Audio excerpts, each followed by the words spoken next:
Welcome everybody to the TATA Tigor. The car I have with me is the top of the line Petrol XZ variant. The Petrol is a 1.2 Revotron engine. Cool name, right?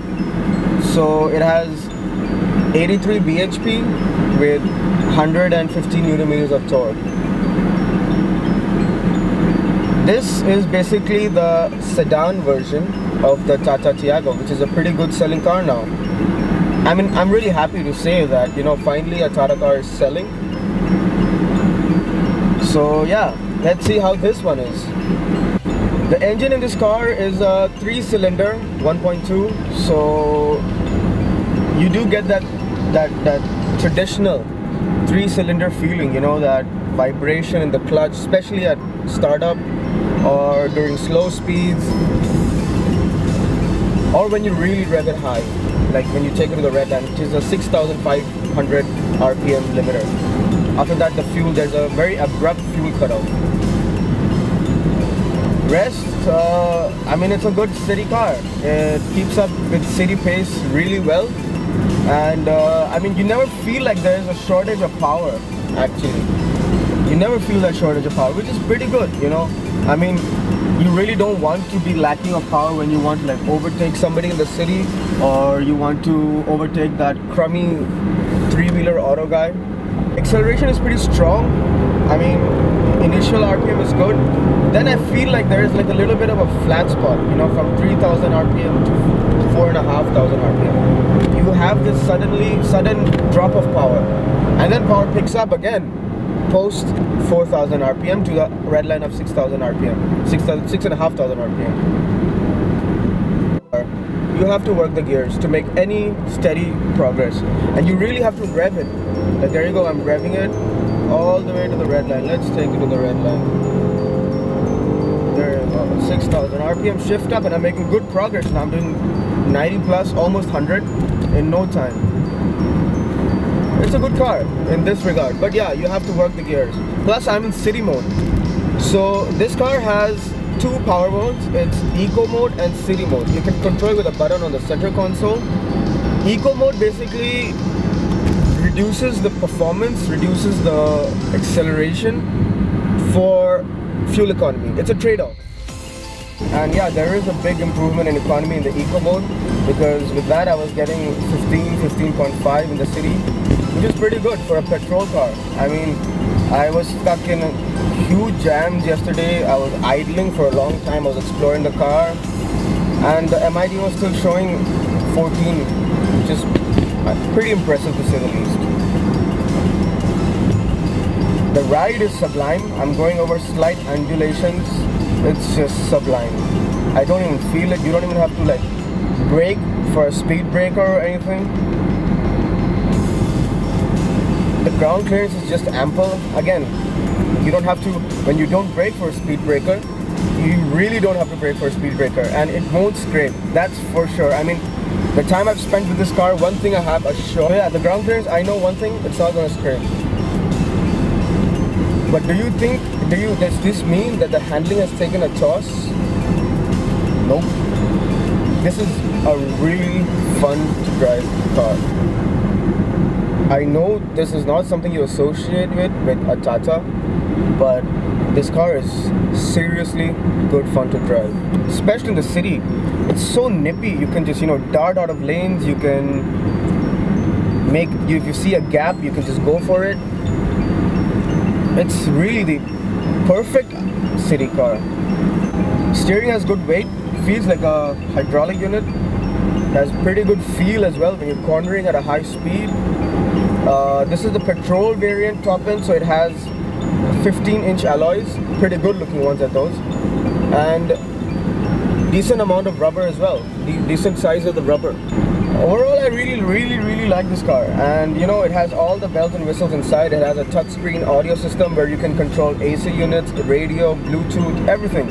It's got an SD card reader, it's got aux, it's got USB, all the bells and whistles. It's got steering wheel controls as well. It's got voice assist. It can read out your messages. You can do everything. The speedometer dials look very nice. They're simple but elegant. Really like it. And they tell you the trip meter, trip A, trip B, average fuel economy, range, everything, time. There is auto AC, so everything's digital. You can control the AC through the touch screen. And the seats are really nice. You know, they really cushion you. It's a little less on the width is what I feel. I mean, it could have been a little wider, but it's really comfortable. The cushion is really soft, and I think it does along well. I mean, I was in the car, I was spending the car yesterday almost like the whole day. I was pretty comfortable in it after the whole day drive. The back seat is phenomenal. I mean, in my driving position, I had a 6-footer plus in the back.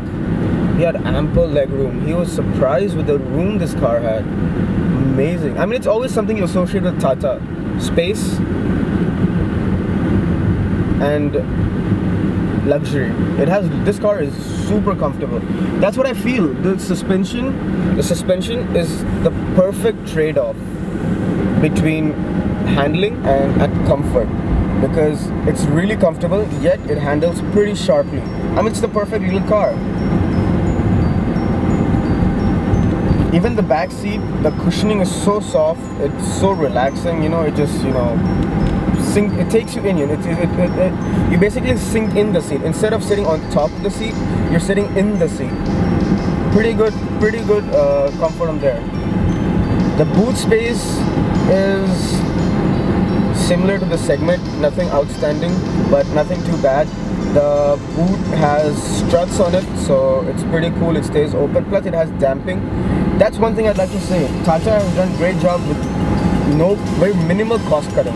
They've put whatever they can in the car, and it shows. You know, it has got a good glossy finish. It's got a good steering wheel with all the features. It's got auto AC. It's got ABS, EBD, dual airbags. I mean, I just don't know what actually could be wrong with the car. I mean, I have to nitpick. There is some finish issues with the car. It could be a specific car-specific issue, you know. It could be solved in other cars. But, I mean, that's just nitpicking, you know. Yeah, the performance could be better. But, I mean, I don't know. The gear lever, the gear throw is a little long. It could have been a little shorter. But again, it's not an issue as such. It's just nitpicking. Actually, I really like this car. And a big thank you to Tata Motors for letting me have the car for a few days.